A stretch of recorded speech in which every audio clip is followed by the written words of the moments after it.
Estamos en territorio de las píldoras de economía doméstica del Instituto de Crédito y Finanzas de la región de Murcia. Hoy con un tema que les va a interesar mucho, seguro que sí, porque estamos hablando y vamos a hablar del ahorro de las familias.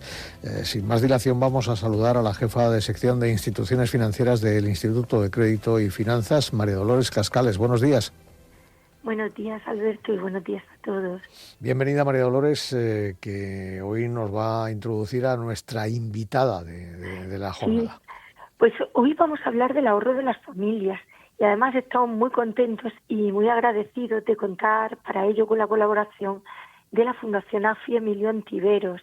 A ver, los estudios, los análisis, las previsiones de AFI, analistas financieros internacionales, son muy seguidos por los profesionales del sector económico-financiero y la Fundación AFI Emilio Ontiveros está muy implicada en la educación financiera y al igual que el ICREF es colaborador del Plan de Educación Financiera.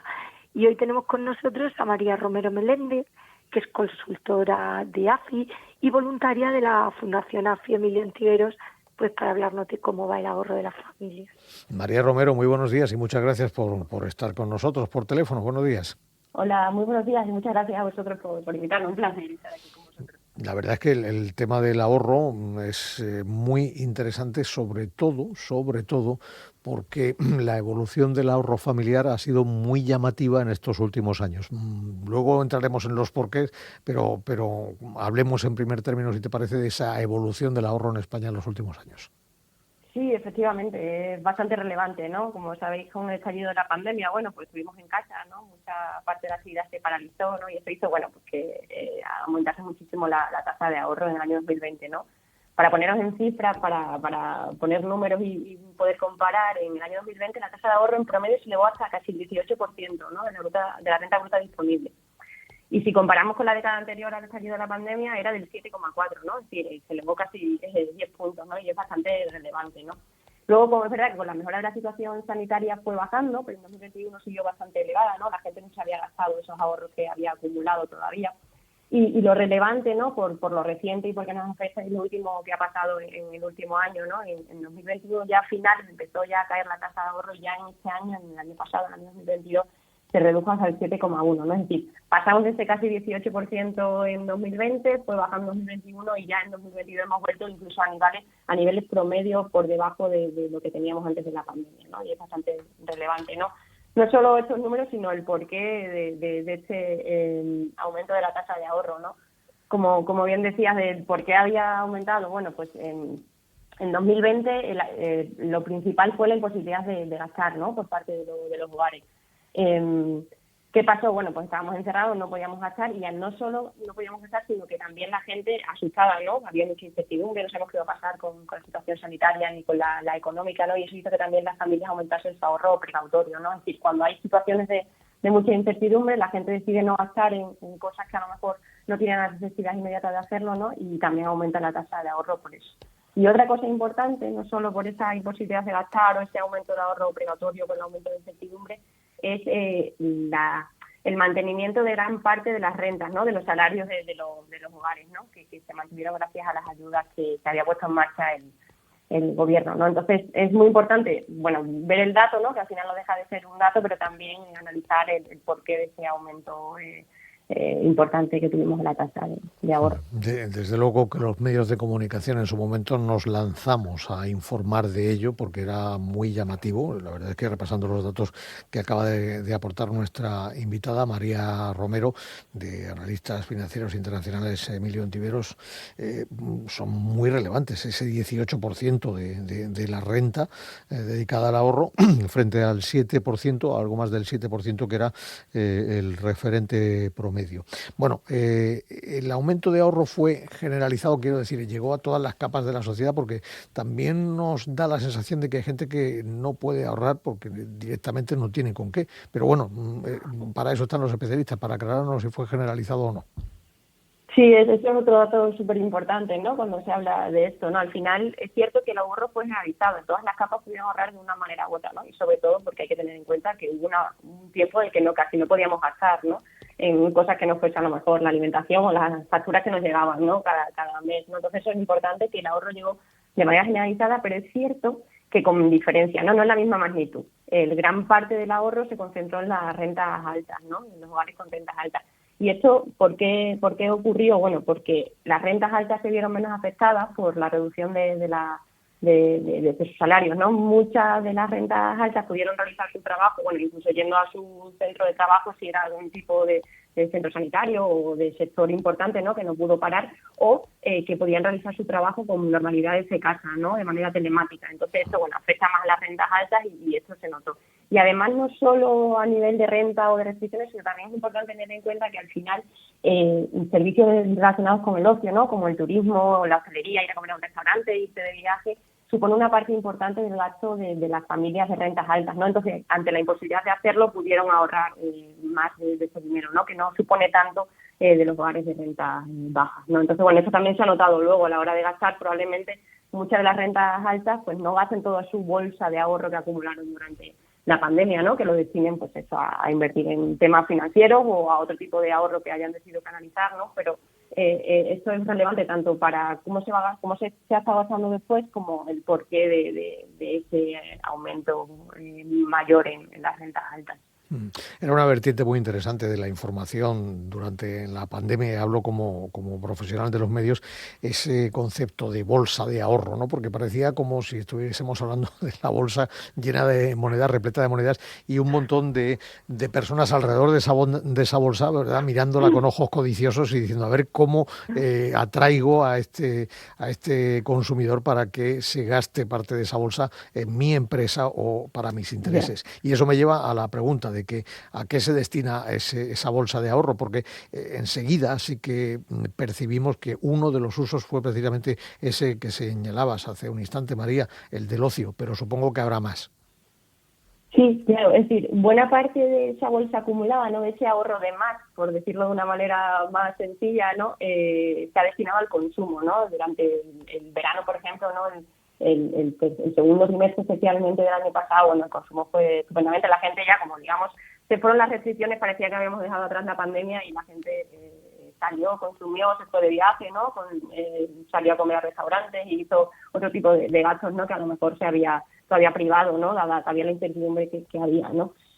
Pero buena parte del consumo, pero lo importante también es ver qué ha ocurrido con el ahorro de los hogares, ¿no? Donde han canalizado el ahorro los hogares en los últimos años, ¿no? Siempre hemos dicho que España es un país de propietarios, y es verdad que lo sigue siendo, ¿no?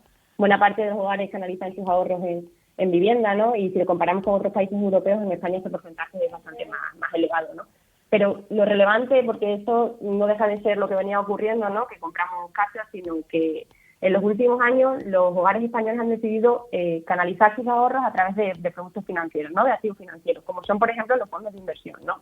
Que, por ejemplo, el año pasado tuvieron un año espectacular, ¿no? Mucha gente decidió poner parte de sus ahorros en este tipo de productos financieros, a pesar incluso en momentos de elevada incertidumbre de los mercados, ¿no? Que esto es muy relevante, ¿no? Porque antes normalmente si había mucha elevada incertidumbre, de repente escuchaba que las bolsas caían, la gente se asustaba y decidía sacar su dinero en bolsa, ¿no? No fuese que lo fuese a perder o que decidía irse a un producto que ellos iban a tener seguro, que le iban a dar una cierta rentabilidad, ¿no?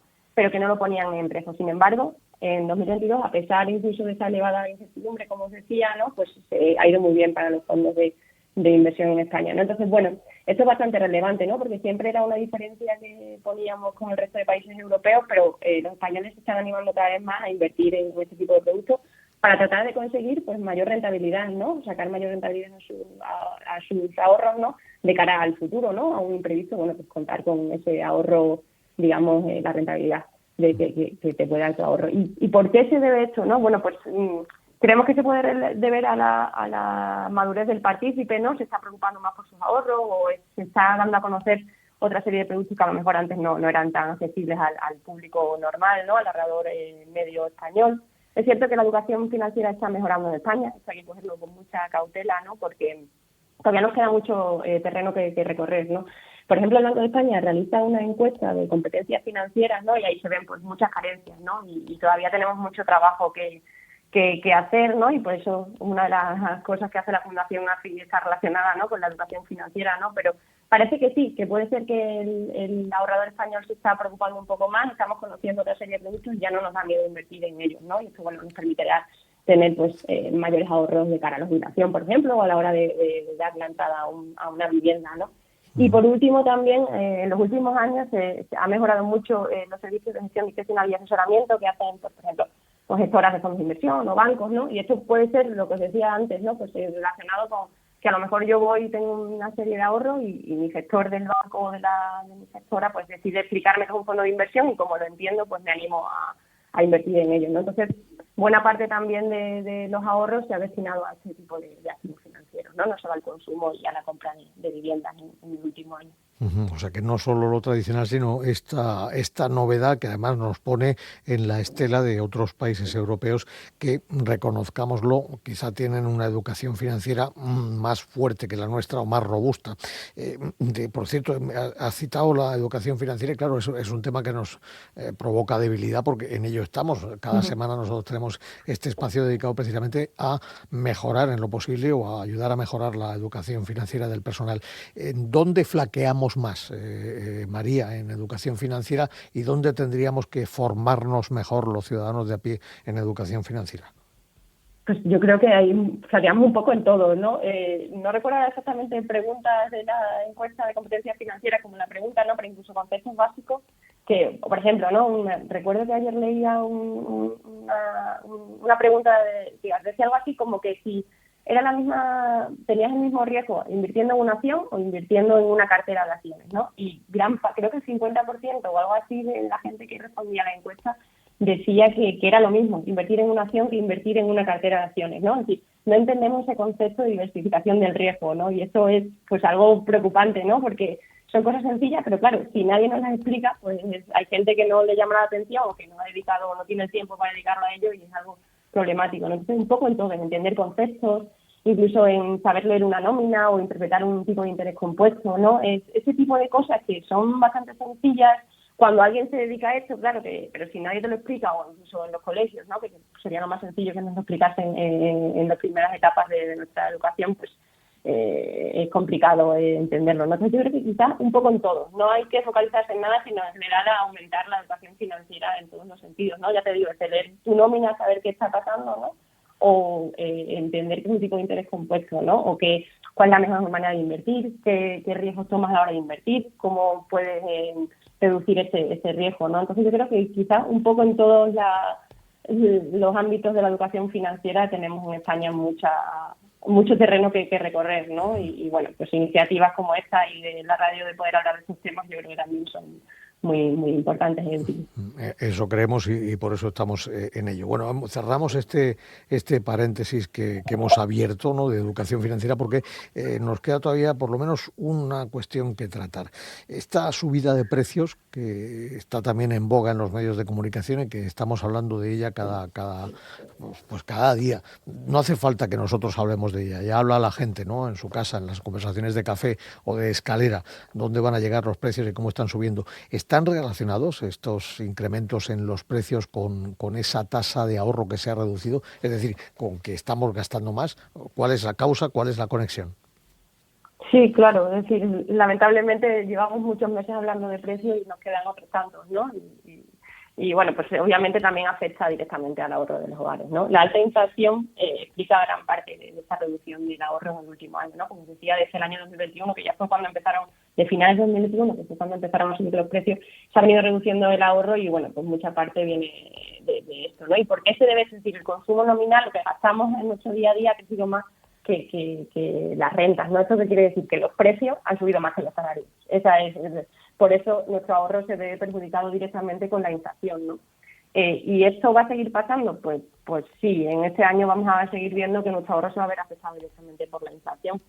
En tanto en cuanto los salarios no crezcan al mismo nivel que lo hacen los precios, ¿no? Y eso no hay previsiones de hacerlo así, y es verdad que en los últimos datos que estamos viendo de las revisiones salariales en los convenios están subiendo un poquito, pero siguen alejados de los niveles de inflación que tuvimos, por ejemplo, el año pasado, ¿no? En un 8,4% de promedio en 2022 tuvimos de inflación, ¿no? Y los salarios pues no subieron ni siquiera al 3%, ¿no? Entonces, si los precios no bajan y los salarios no crecen al nivel de los precios, pues vamos a seguir viendo afectado nuestro ahorro, no solo por el consumo, sino ya por el aumento de los precios de la inflación. Es decir, necesitamos destinar más de nuestra renta para comprar lo mismo que comprábamos hace pues, un año, ¿no? O 2, mejor dicho. Así que, bueno, pues sí, se va a seguir viendo afectado y la inflación es un problema que afecta a todos los ámbitos de la economía, ¿no? Incluido el ahorro de los hogares. Y una última cuestión que a mí me llama la atención, me corroe, hombre, tampoco es que no duerma por ello, pero que sí que me llama la atención. A pesar de la guerra que tenemos en nuestro patio, que es la guerra de Ucrania, no se ha producido esa reducción del consumo y esa precaución que sí que provocó la pandemia. Yo no sé si eso tiene análisis posible o es prematuro todavía. ¿Por qué no nos ha asustado tanto esta guerra, que es una guerra, demonio?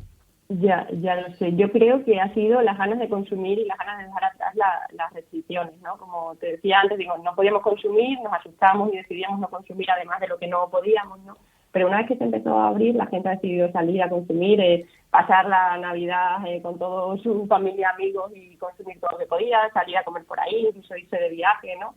Aprovechar el tiempo que parece que la pandemia nos dejó en casa. Yo creo que esa es la razón. Es decir, no nos ha asustado tanto nada porque han podido las ganas de consumir y dejar atrás pues la época de restricciones, de llevar mascarillas a todos sitios, ¿no? De noticias malas de tanta gente moría lamentablemente al día, tantos hospitalizados.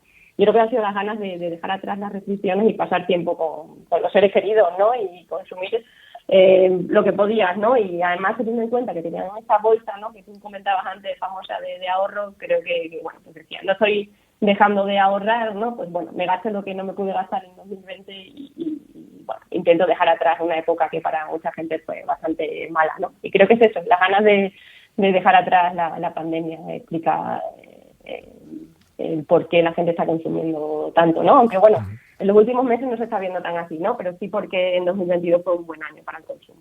María Romero, que es voluntaria de la Fundación AFI Emilio Ontiveros y consultora de analistas financieros internacionales, le agradecemos mucho que nos haya explicado pues esto del ahorro de las familias, que es de verdad un tema interesante. Y María Dolores Cascales, jefa de sección de instituciones financieras del ICREF.